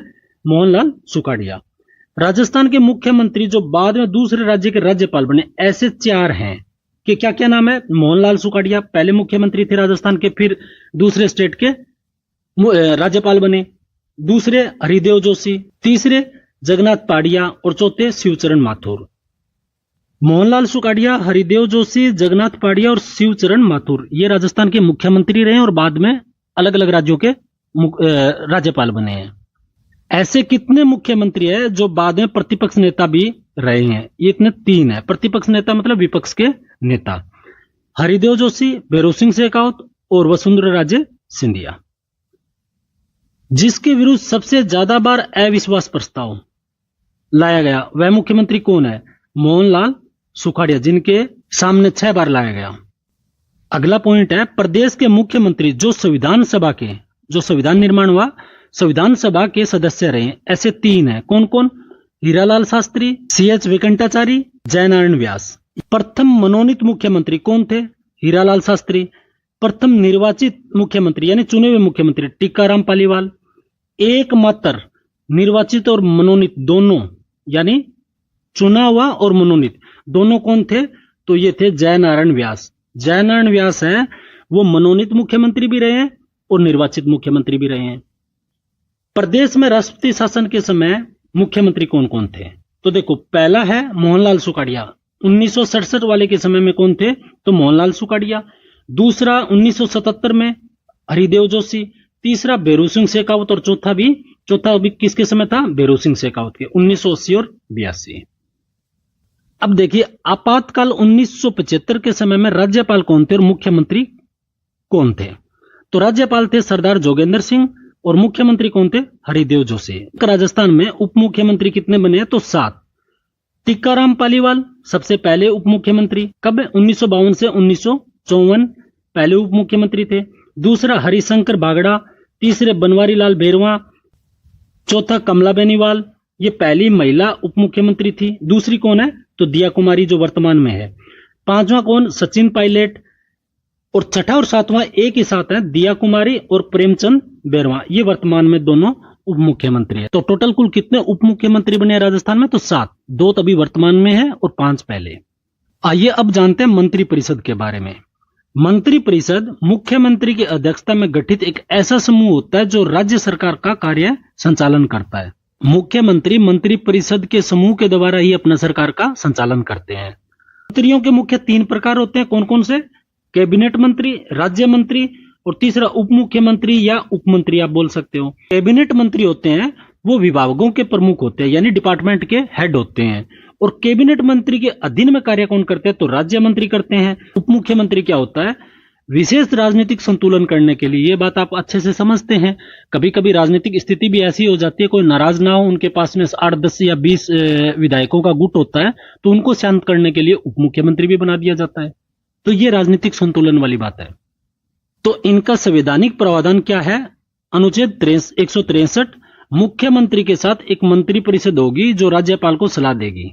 163 में क्या है? एक मंत्रिपरिषद होगी जो मुख्यमंत्री के साथ मिलकर राज्यपाल को सलाह देगी। दूसरा 164 में क्या है? मंत्रियों की नियुक्ति राज्यपाल द्वारा मुख्यमंत्री की सलाह पर दिया जाएगी। मंत्रियों की नियुक्ति कौन करते हैं? तो राज्यपाल। किनकी सलाह पर? मुख्यमंत्री के। अब आता है मंत्रियों की संख्या। 91वें संविधान संशोधन 2003 के तहत मंत्रियों की संख्या विधानसभा के कुल सदस्यों की 15% से अधिक नहीं होने चाहिए। ये कौन से संविधान संशोधन? दोबारा रिपीट कर रहा हूं, 91। ये कब हुआ? 2003 में। इसके तहत कहा गया कि भी कुल मुख्यमंत्री समेत जितने भी मंत्री हैं वो कुल विधानसभा सीट के 15% से ज्यादा नहीं होगा। जैसे राजस्थान में कुल कितने हैं? 200 सदस्य हैं, तो 200 में अधिकतम कितने हो सकते हैं? 30 मंत्री से ज्यादा नहीं बन सकते। मंत्री सामूहिक रूप से उत्तरदायी विधानसभा के प्रति होता है, जबकि व्यक्तिगत तौर पर किसके प्रति होते हैं? तो राज्यपाल के प्रति उत्तरदायी होते हैं। अब देखते हैं राजस्थान विधानसभा की प्रमुख समितियां। समितियां कितनी प्रकार की? 2। एक स्थायी समिति, एक अस्थायी समिति। स्थायी समिति में कौन कौन आता है? जैसे लोक लेखा समिति हो गई, लोक उपक्रम समिति हो गई। लेकिन अस्थायी समिति क्या होता है कि विशेष उद्देश्य के लिए बनाई जाती है। विशेष उद्देश्य का मतलब होता है कोई खास बात के लिए कोई कमेटी बनाई, उससे वो रिपोर्ट ली और उसके बाद में उसको समाप्त कर दिया। अब पढ़ते हैं राजस्थान का उच्च न्यायालय। अच्छा ये बताओ, आप बोर तो नहीं हो रहे हो? मैं आपको जिस रूप से पढ़ा रहा हूं वो ये मैं समझ के चल रहा हूं कि आपका एग्जाम हार्डली 10 दिन बचे हैं, 8 दिन बचे हैं। आप उस फेज में, उस लेवल पे तैयारी कर रहे हैं, तो आप बोर मत होइए। अपने जिंदगी में बोर नहीं होना चाहते हो तो अब बोर मत होइए। और अब अगर आप बोर नहीं होगे तो जिंदगी भर जिंदगी रंगीन रहेगी। ठीक। उच्च न्यायालय संविधान में कहां दे रखा है? सबसे पहले आपको जानना होगा भाग 6 में उच्च न्यायालय, और भाग 6 के अनुच्छेद 214 से लेकर 31 है, वो उच्च न्यायालय से संबंधित है, वो अनुच्छेद है। देखिए राजस्थान उच्च न्यायालय, इसकी स्थापना कब हुई? 29 अगस्त 1900। इसका मुख्य पीठ कहां है? जोधपुर। उसका उद्घाटन किसने किया? महाराजा सवाई मानसिंह द्वारा। संविधान में स्थान अनुच्छेद 214 से लेकर 31 के बीच में। राजस्थान उच्च न्यायालय का आदर्श वाक्य क्या है? सत्य।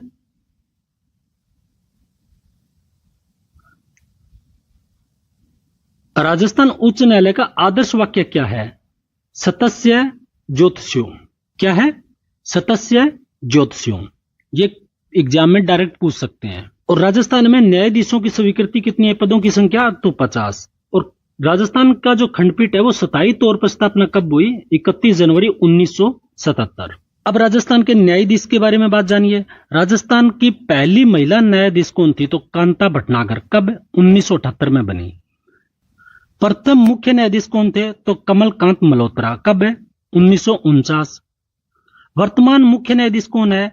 तो अभी भी बदले हैं, आर श्रीराम, मई 2025 में। 2 मुख्य न्यायाधीश जो लोकसभा के सदस्य भी रहे, कौन कौन? कैलाशनाथ वांचू और जेएस वर्मा। इनको आप जान लीजिए, ये दोनों लोकसभा के सदस्य भी रहे हैं। कौन कौन? कैलाशनाथ वांचू और जेएस वर्मा। राजस्थान उच्च न्यायालय व सुप्रीम कोर्ट दोनों के मुख्य न्यायाधीश कौन रहे? तो आरएम लोढ़ा। कौन? आरएम लोढ़ा। ये राजस्थान के उच्च न्यायालय के मुख्य न्यायाधीश रहे हैं और सुप्रीम कोर्ट के भी रहे हैं। कार्यकाल, सर्वाधिक कार्यकाल किस न्यायाधीश के रहा है? कैलाशनाथ वांचू का, और सबसे कम सतीश कुमार मित्तल का। यह कार्यकाल किसके बारे में बात चल रही है? यह मुख्य न्यायाधीश के बारे में। अब देखते हैं भाग 6 उच्च न्यायालय का जो अनुच्छेद 214 से लेके 31 के बीच में अनुच्छेद में क्या क्या दिया हुआ है। अनुच्छेद 214 में क्या दिया है? प्रत्येक राज्य के लिए एक उच्च न्यायालय होगा। 215 में क्या दिया हुआ है? उच्च न्यायालय एक अभिलिखित न्यायालय होगा। क्या? अभिलिखित न्यायालय होगा। और अवमानना की सजा देने की उच्च न्यायालय की शक्ति होगी। 216 में क्या दिया है? उच्च न्यायालय का गठन। उच्च न्यायालय का गठन किसमें दिया है? तो 216 में। उच्च न्यायालयों में न्यायाधीशों की संख्या राष्ट्रपति द्वारा तय की जाती है। तो उच्च न्यायालय में न्यायाधीशों की संख्या को सुनिश्चित कौन करते हैं? तो राष्ट्रपति। अनुच्छेद 217 न्यायाधीश की नियुक्ति। नियुक्ति किसमें है? 217 में। और सेवा मुक्ति का आयु क्या होती है? 62 वर्ष। और 223 में क्या दे रखा है? कार्यकारी मुख्य न्यायमूर्ति की नियुक्ति अधिकतम 2 वर्ष होता है। इसको 223 को आप अच्छे से देख लेना। जो कार्यकारी मुख्य न्यायमूर्ति होते हैं, मुख्य न्यायाधीश होते हैं, ये किस अनुच्छेद में दिया है? 223 में। और 226 सबसे महत्वपूर्ण अनुच्छेद है, जो रिट जारी करने की उच्च न्यायालय की शक्ति होती है। रिट का अर्थ क्या है? आदेश, आदेश देना। यह न्यायालय द्वारा सरकारी अधिकारियों, संस्थाओं या व्यक्तियों को किसी कार्य को करने या न करने का आदेश देते हैं, वो होती है रिट। रिट किसी भी व्यक्ति के मौलिक अधिकारों को उल्लंघन होने पर प्रतिरक्षा देने के लिए जारी की जाती है। अगर किसी का मौलिक अधिकार का हनन हो रहा है तो उसको रोकने के लिए रिट जारी की जाती है। तो उच्च न्यायालय द्वारा 5 प्रमुख रिट जारी की जाती है। कितनी? 5। पहला कौन सा है? एबियस कॉर्पस, दूसरा मेंडबस, तीसरा प्रोहिबिशन, सर्टियोरी, कवा वारंटो। ये मैंने जानबूझ के इंग्लिश के वर्ड लिखे हैं। मैं एक बार बताता हूं, मैं एससीएस का पेपर दे रहा था, मेरे को हिंदी में सब कुछ पता था, लेकिन उन्होंने इंग्लिश में तो इंग्लिश का लिख रखा था, हिंदी में भी इस रूप से लिख रखा था। तो इनको आप याद है वो इंग्लिश के हिंदी वर्जन को ही देखो, क्योंकि बहुत बार ऐसा होता है कि आपको ऐसा ही लिखा मिले। पहला हेबियस कॉर्पस। इसका अर्थ क्या है?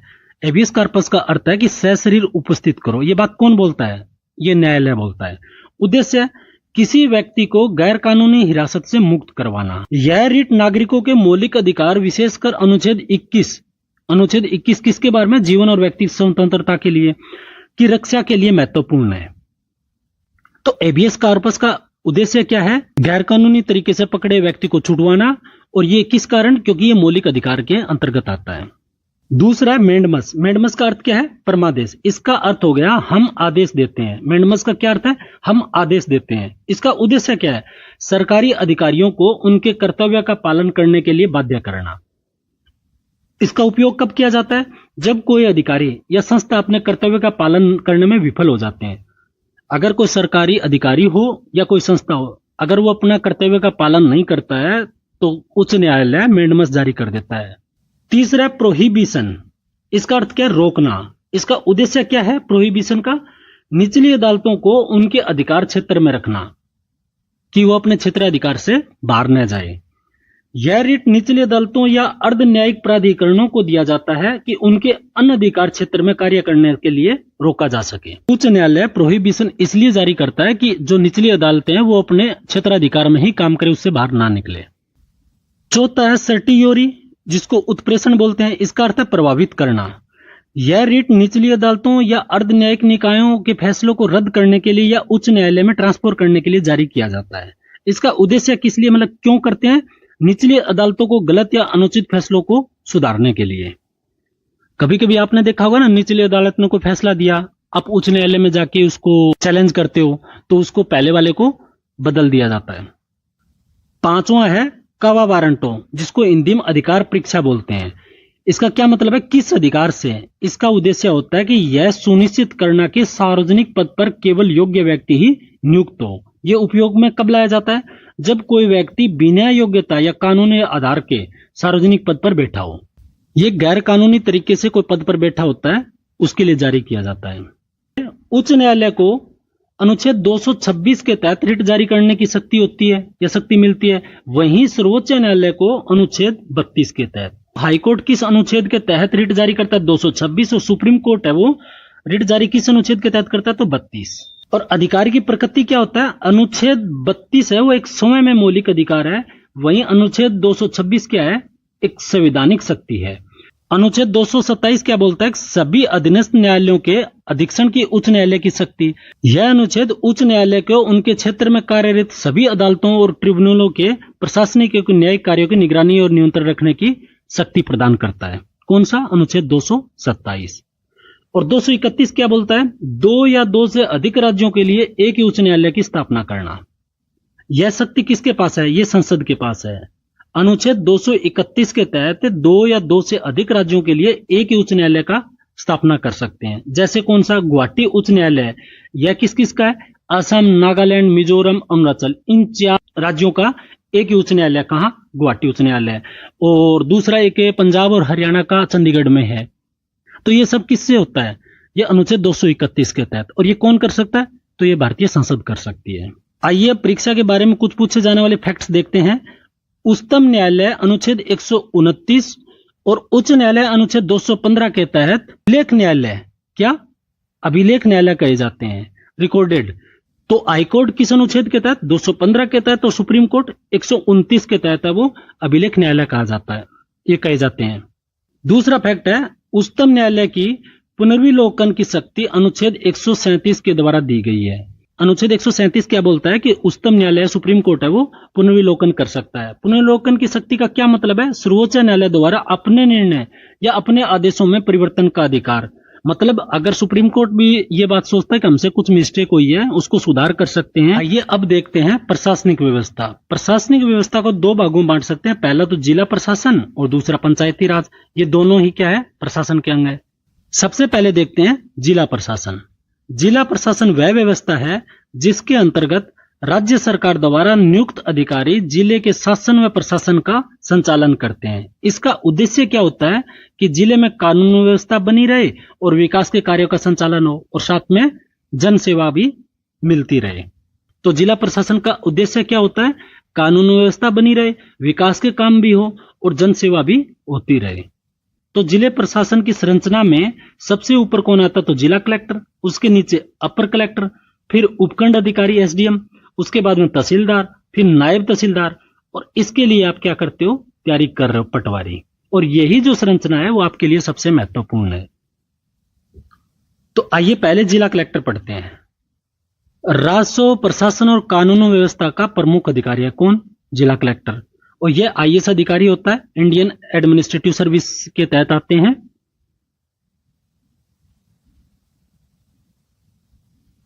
आईएएस का मतलब आप जानते होंगे, इंडियन एडमिनिस्ट्रेटिव सर्विस।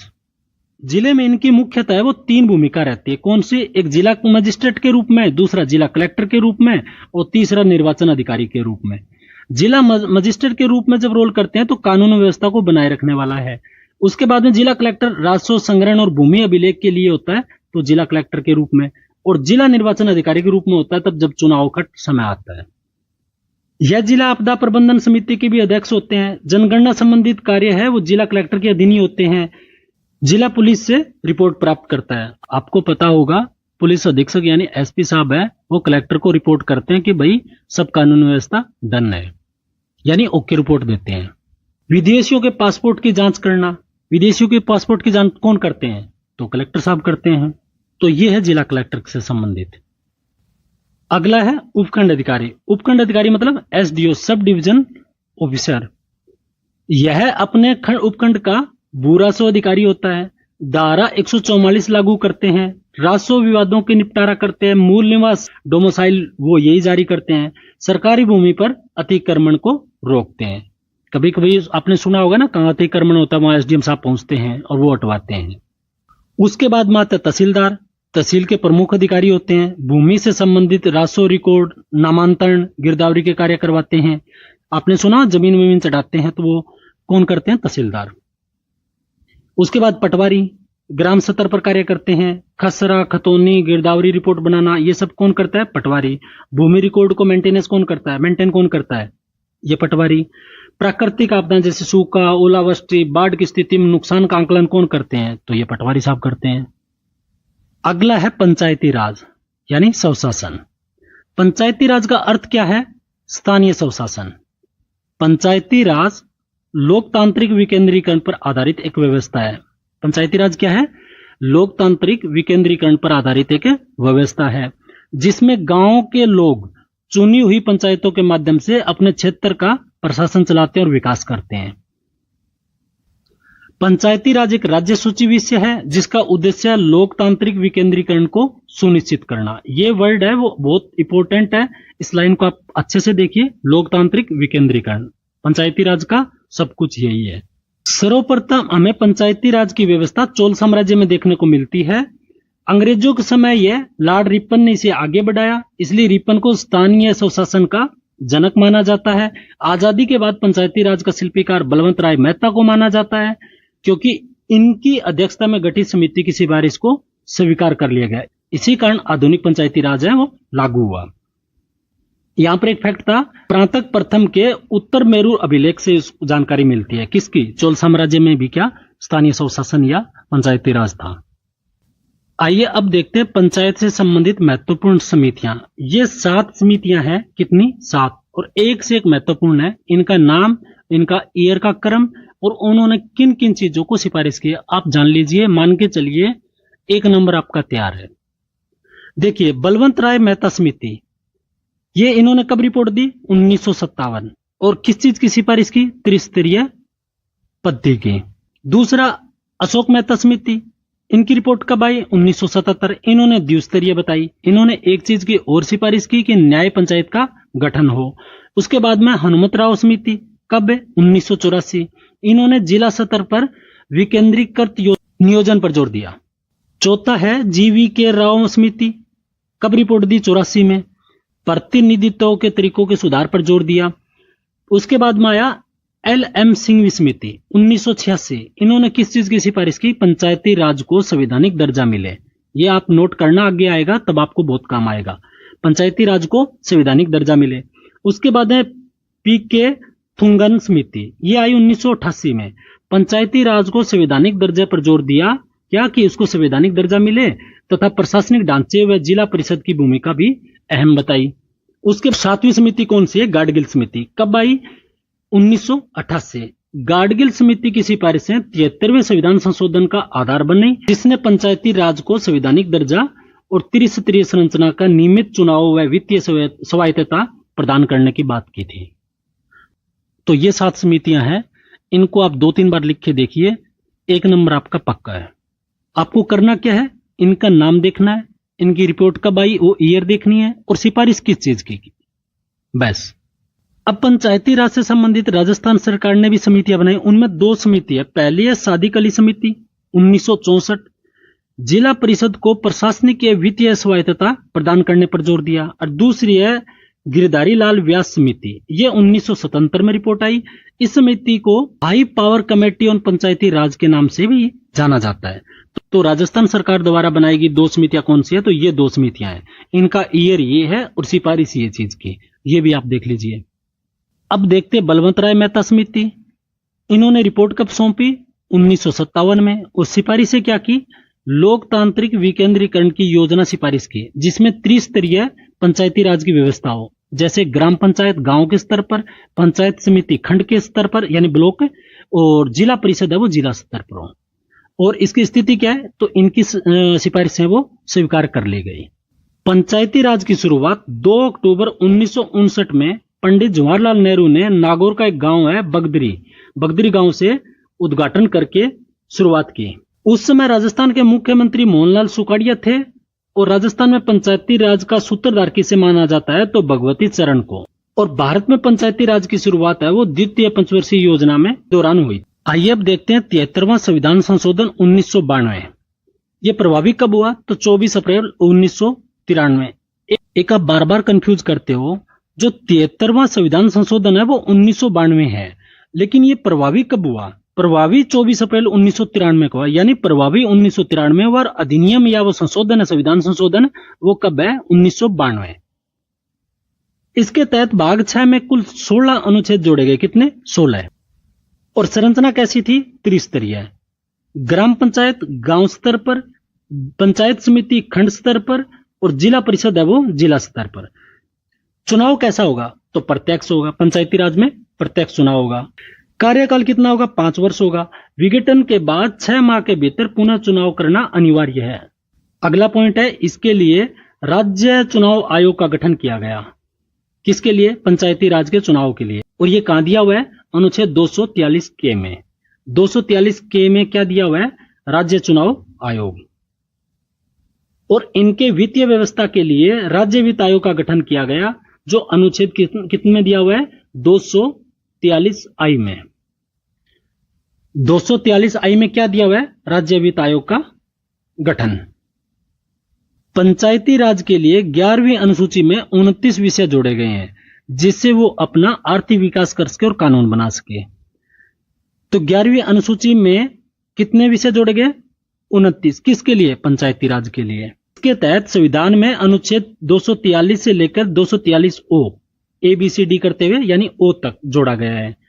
73वें संविधान संशोधन का उद्देश्य क्या था? तो लोकतांत्रिक विकेंद्रीकरण। ये इंपोर्टेंट फैक्ट है, देखिए।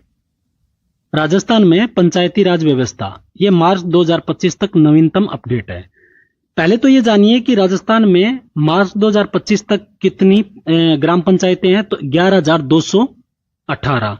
पंचायत समिति कितनी है? तो 379 और जिला कितना है? जिला परिषद कितनी है? तो 41। ये जो कॉलम है ये ग्राम स्तर पर है, ग्राम पंचायत से रिलेटेड है।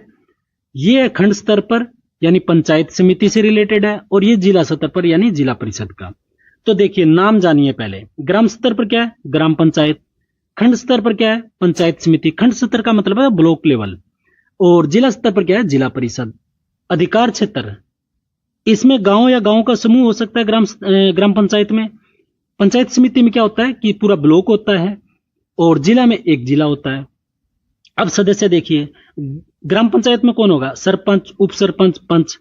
पंचायत समिति में कौन होगा? प्रधान, उप प्रधान, उनके सदस्य, पदेन सदस्य, सभी सरपंच और विधायक उस क्षेत्र के, उस मतलब ब्लॉक में जितने विधायक होंगे, विधानसभा क्षेत्र होगा उनके विधायक होंगे, वो शामिल होंगे। और जिला में कौन होगा? जिला प्रमुख, उप जिला प्रमुख, सदस्य, पदेन सदस्य, जिले के सभी पंचायत समितियों के प्रधान, जिले के लोकसभा सदस्य यानी MP, और जिले राज्यसभा सदस्य, जिले के विधायक। जिला परिषद में ये सब शामिल हो जाते हैं। अध्यक्ष देखिए, ग्राम पंचायत का अध्यक्ष कौन होगा? सरपंच। पंचायत समिति का प्रधान, और जिला स्तर पर यानी जिला परिषद का जिला प्रमुख। अध्यक्ष का चुनाव कैसा होता है? ग्राम सभा के सभी वयस्क मताधिकारों के द्वारा प्रत्यक्ष रूप से चुना जाता है। पंचायत समिति में केवल निर्वाचित सदस्यों द्वारा अपने में से बहुमत के आधार पर, यानी जो चुने हुए सदस्य होते हैं वो अपने बहुमत के आधार पर प्रधान चुनते हैं। और जिला प्रमुख को कैसे चुनते हैं? तो केवल निर्वाचित सदस्यों द्वारा बहुमत के आधार पर। अब आयु को देख ले। आयु तीनों में 21 वर्ष है। सदस्यों का निर्वाचन कैसे होता है? तो ग्राम पंचायत का होता है प्रत्येक वार्ड में पंजीकृत सभी वयस्क मतदाता प्रत्यक्ष रूप से चुनाव करते हैं। पंचायत समिति में है पंचायत समिति क्षेत्र के सभी वयस्क मतदाता, और जिला स्तर में ये जिला स्तर पर हो जाता है। निर्वाचित सदस्यों की संख्या न्यूनतम 5, पंचायत समिति में न्यूनतम 15, जिला परिषद में न्यूनतम 17। त्याग पत्र कौन किसको देता है? देखो, तो सरपंच किसको देता है? BDO को, खंड विकास अधिकारी को। प्रधान किसको देता है? जिला प्रमुख को। और जिला प्रमुख किसको अपना त्याग पत्र देता है? संभागीय आयुक्त को। सरकारी अधिकारी कौन होता है? तो गांव के लिए VDO होता है, ग्राम विकास अधिकारी। पंचायत समिति के लिए BDO होता है, खंड विकास अधिकारी। और इनके लिए होता है CEO, मुख्य कार्यकारी अधिकारी। बैठकें प्रत्येक 15 दिन में कम से कम एक बार। पंचायत समिति स्तर पर माह में कम से कम एक बार, और जिला परिषद में 3 माह में कम से कम एक बार। पद से हटाने का तरीका, निर्वाचित सदस्यों द्वारा 3/4 यानी 75% बहुमत से अविश्वास प्रस्ताव पारित करके। ये तीनों में क्या है? सहम है। यहां पर एक चीज जान लीजिए, प्रथम बार अविश्वास प्रस्ताव पद ग्रहण करने के कम से कम 2 साल बाद ही लाया जा सकता है। ये नहीं कि आप अभी चुनाव है 2 महीने बाद ही सरपंच के खिलाफ में अविश्वास प्रस्ताव आ जाए, नहीं, मिनिमम 2 वर्ष होना चाहिए। अगला एक फैक्ट है, राजस्थान में महिलाओं को 50% आरक्षण है, और ये कब से लागू है? तो ये 11 अप्रैल 2008 के बाद। बिहार पहला राज्य है जिसने महिलाओं को 50% आरक्षण दिया या प्रावधान किया। अब पंचायती राज के बारे में कुछ विशेष बातें आपको जानने के लिए। वार्ड सभा किसको बोलते हैं? राजस्थान में पंचायती राज की ये सबसे छोटी इकाई है। इसमें वार्ड के सभी मतदाता शामिल होते हैं। वार्ड सभा की वर्ष में 2 बैठकें होती हैं, और बैठक के लिए गणपूर्ति है वो 1/10 सदस्य होना जरूरी है। अब देखिए, ग्राम सभा देश में पंचायती राज की सबसे छोटी इकाई है। वर्ष में सामान्यतः 4 बैठकें होती है। पहली होती है 1 मई को यानी मजदूर दिवस पर, दूसरी 2 अक्टूबर अहिंसा दिवस पर, तीसरी 15 अगस्त को, और चौथी 26 जनवरी को। अगर आप वैसे लेके चलो तो पहली होगी 26 जनवरी, दूसरी होगी 1 मई, तीसरी होगी 15 अगस्त, और चौथी होगी 2 अक्टूबर। ग्राम सभा को सतर्कता समिति गठन का अधिकार है। किसको? ग्राम सभा को। 2021 में राजस्थान पंचायती राज अधिनियम 1994 की धारा 89 के तहत 89 के तहत संशोधन कर ग्राम सेवक, पहले क्या होता था ग्राम सेवक, उसका नाम बदल के अब क्या कर दिया, ग्राम विकास अधिकारी, जिसको आप वीडीओ बोलते हैं, और जिसकी वैकेंसी फिलहाल आई हुई है। अगर आप वीडियो की तैयारी कर रहे हैं, या आपका कोई मित्र तैयारी कर रहा है, या आपका कोई रिलेटिव तैयारी कर रहा है, तो उसको भी ये वीडियो शेयर कीजिए, क्योंकि ये भी सिलेबस वहां भी है। अब देखते हैं नगरीय स्वशासन। नगरीय स्वशासन है वो भाग 9 क में है। भाग 9 क क्या है? नगर पालिका है। ये अनुच्छेद 243 पी से लेके 243 जेड जी तक है। तो देखिए, नगरीय स्वशासन को 74वें संविधान संशोधन अधिनियम 1992 के माध्यम से संवैधानिक दर्जा मिला। किसको? नगरीय स्वशासन को। इसके तहत संविधान में भाग 9 क जोड़ा गया, जिसका शीर्षक क्या है? नगर पालिकाएं। नगर पालिकाओं शीर्षक के साथ भाग 9 क जोड़ा गया। अब देखते हैं 74वां संविधान संशोधन 1992। ये लागू कब हुआ? 1 जून 1993 को। बार बार आप एक कंफ्यूज करते हो, वो आप मत कीजिए। चाहे 73वां हो चाहे 74वां हो, ये संविधान संशोधन है वो 1992 में हुआ, और लागू दोनों अलग अलग डेट पर हुआ। वो हुआ 24 अप्रैल 1993 को, और नगरीय वाला हुआ 1 जून 1993 को। और इसका उद्देश्य क्या है? शहरी स्थानीय शासन को अधिक सशक्त, जिम्मेदार और जवाबदेह बनाना। इसके लिए जोड़ी गई अनुसूची कौन सी थी? तो 12वीं। और इसमें कितने विषय? 18। और 11वीं में कितने थे पंचायती राज के लिए? 29।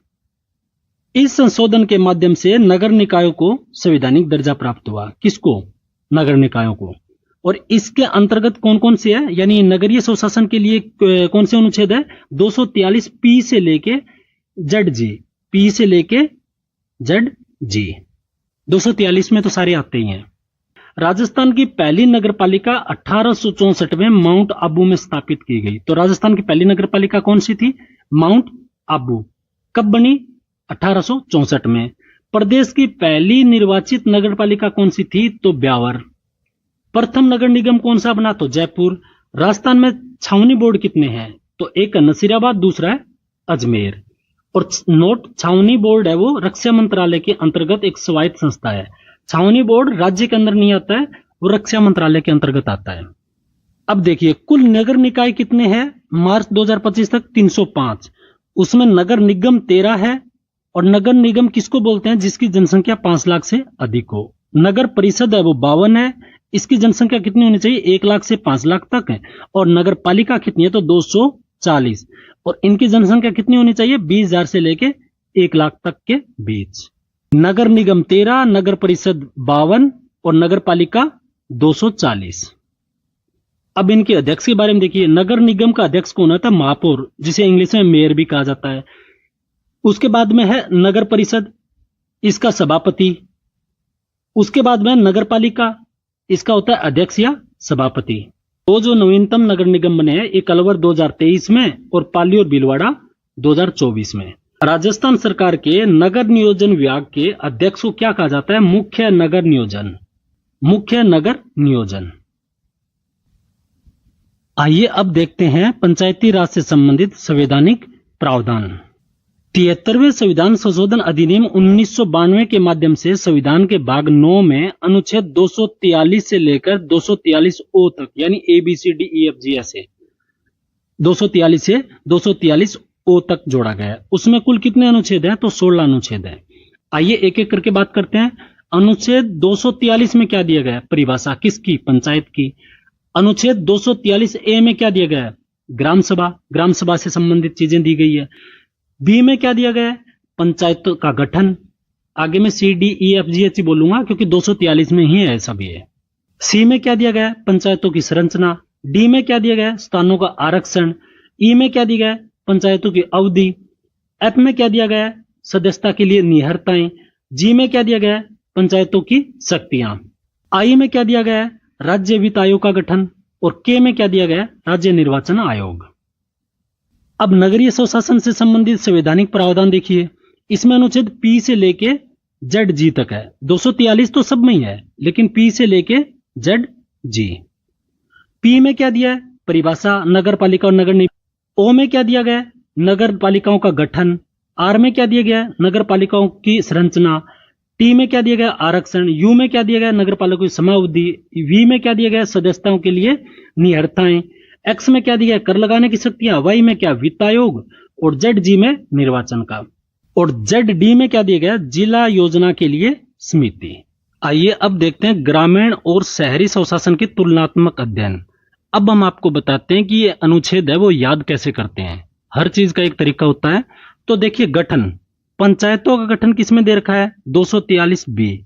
और नगर पालिकाओं का गठन किसमें दे रखा है, 243 क्यू।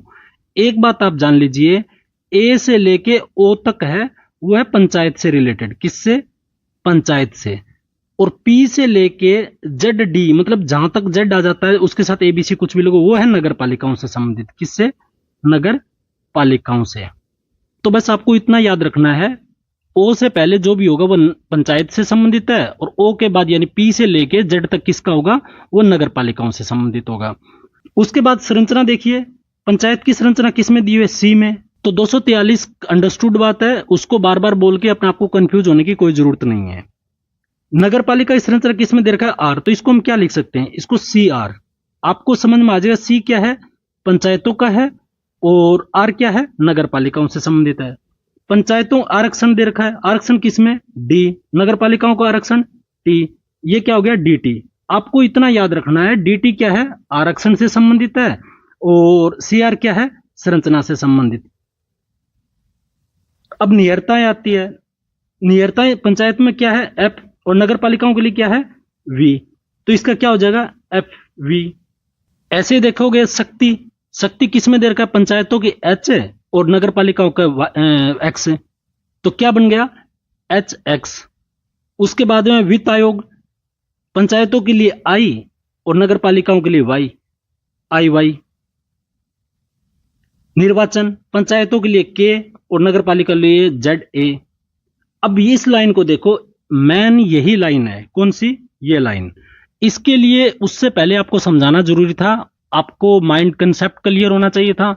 अब आपको यही याद करना, इस लाइन से आप सब कुछ बना जाओगे। देखो, गठन क्या है, बी क्यू। आपको पता नहीं ये पंचायत से है क्योंकि ओ से पहले है, और क्यू किससे है, नगर पालिकाओं से।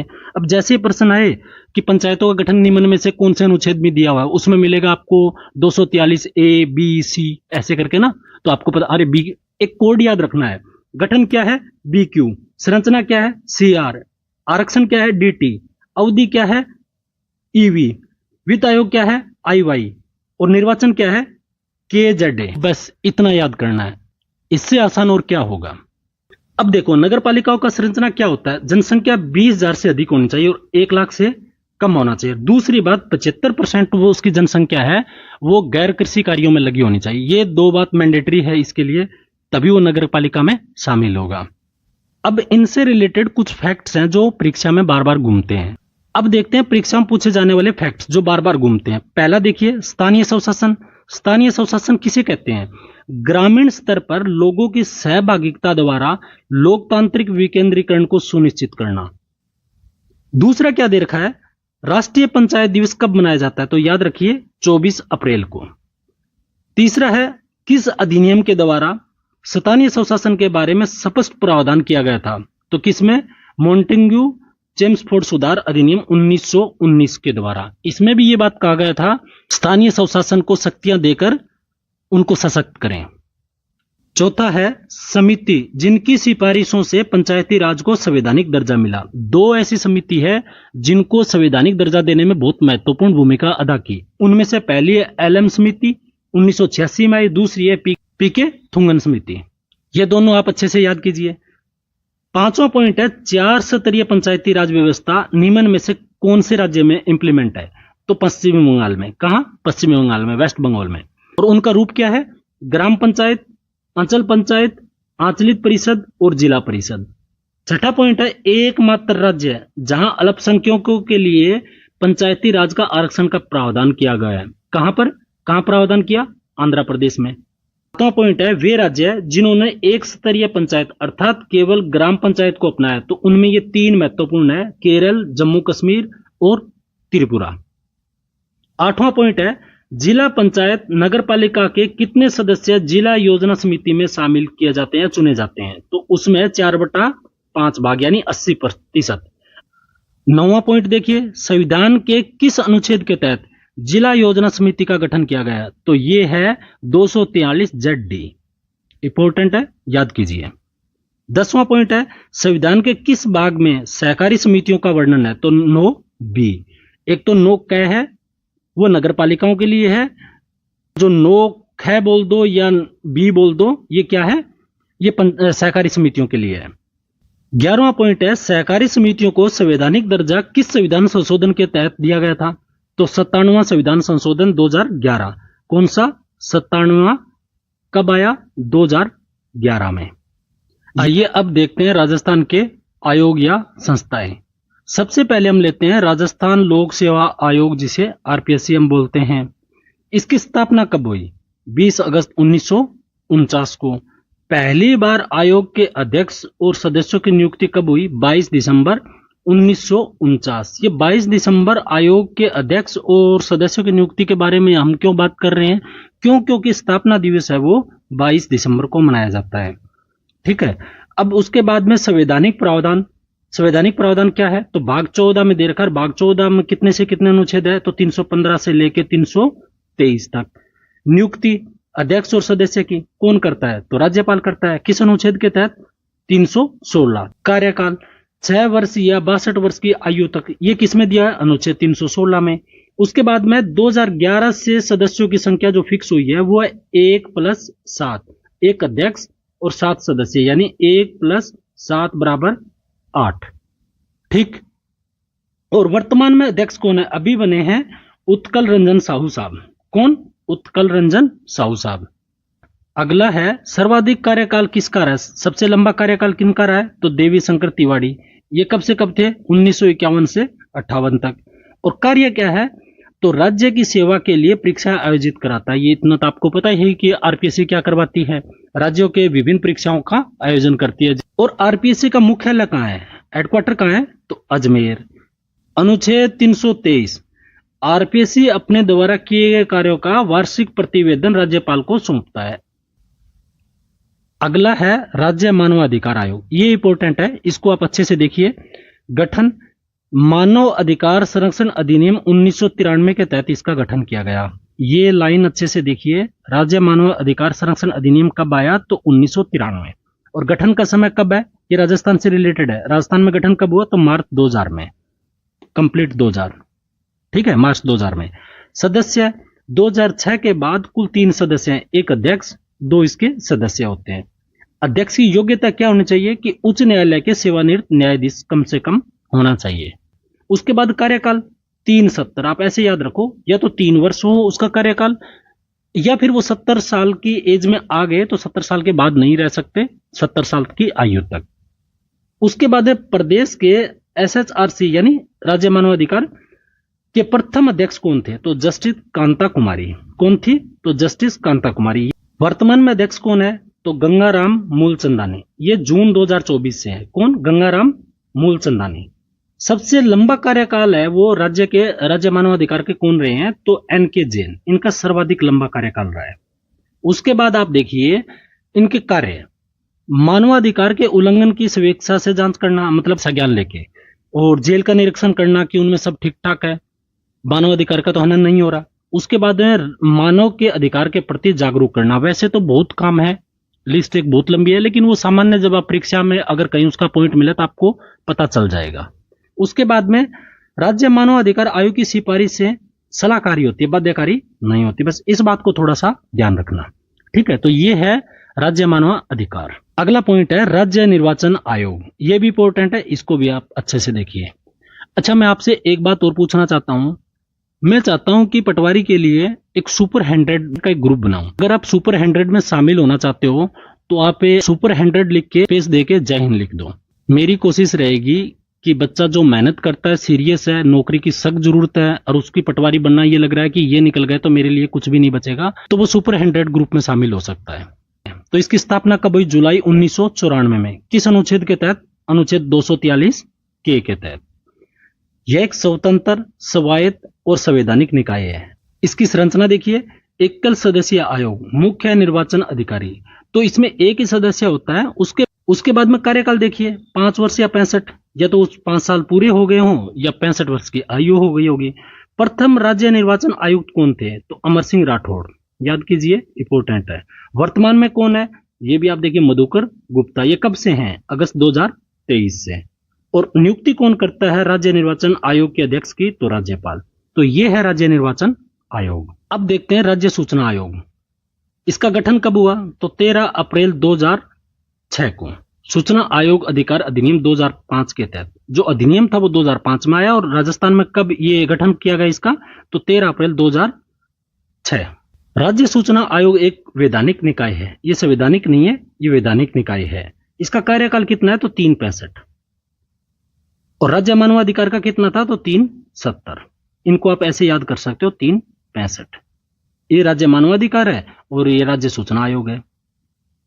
नोट, इसे हटाने के लिए सुप्रीम कोर्ट की जांच के बाद ही हटाया जा सकता है। इनको ऐसे ही नहीं हटा सकते, इनके अध्यक्ष को। इनको अध्यक्ष को हटाने के लिए क्या है? सुप्रीम कोर्ट की जांच कम से कम होनी चाहिए। अगला पॉइंट है, राजस्थान सूचना आयोग को अधिनियम के उल्लंघन करने के जुर्माना लगाने की भी शक्ति है और अधिकतम ये 25,000 रुपए तक का जुर्माना लगा सकते हैं। और उद्देश्य क्या है? सूचना का अधिकार अधिनियम को प्रभावी क्रियान्वयन करने की और निगरानी करने की। राजस्थान के प्रथम मुख्य सूचना आयुक्त कौन बने थे? तो एमडी कोरोनी। कोरोनी से याद रख लो, ये हो जाए क्यों? क्योंकि आपको ऑप्शन में ये मिल जाएगा।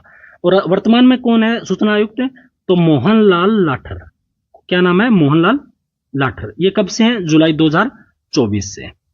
अब देखते हैं लोकायुक्त।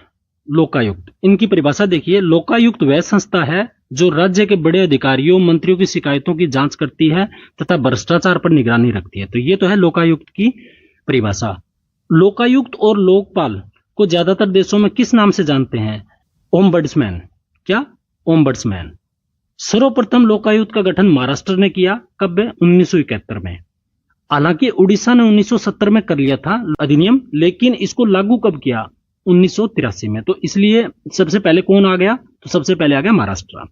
राजस्थान लोकायुक्त एवं उप लोकायुक्त अधिनियम 1973, यह लागू कब हुआ? तो 3 फरवरी 1973 में। संरचना देखिए, इसमें एक लोकायुक्त होता है, 8 सदस्य होता है। 1 + 8 = 9 टोटल होते हैं।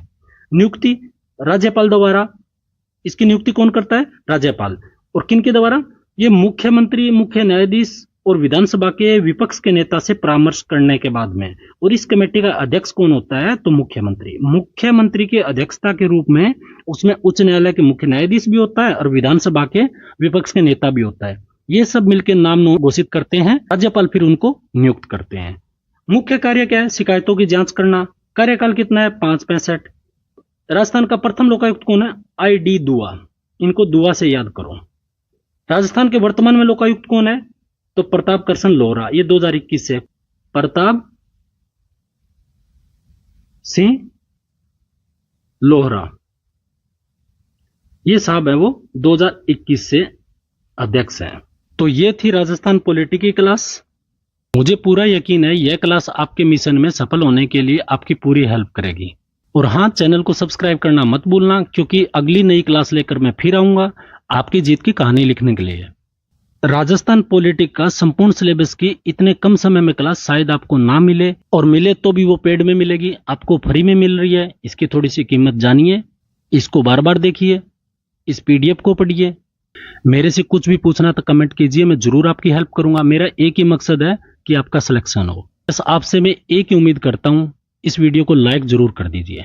अगर आप सुपर 100 ग्रुप में शामिल होना चाहते हो तो सुपर 100 स्पेस जय हिंद जरूर लिख दीजिए। उसमें कोई आपका पैसा नहीं लग रहा है। आपको हर दिन कुछ ना कुछ एग्जाम से रिलेटेड बात, कुछ टिप्स जो आपको रिवीजन करने में, आपको पढ़ने में हेल्प करे, थोड़ी मोटिवेट भी करेगी। तो ठीक है, मिलते हैं एक नई अगली क्लास के साथ। तब तक के लिए जय हिंद, जय भारत।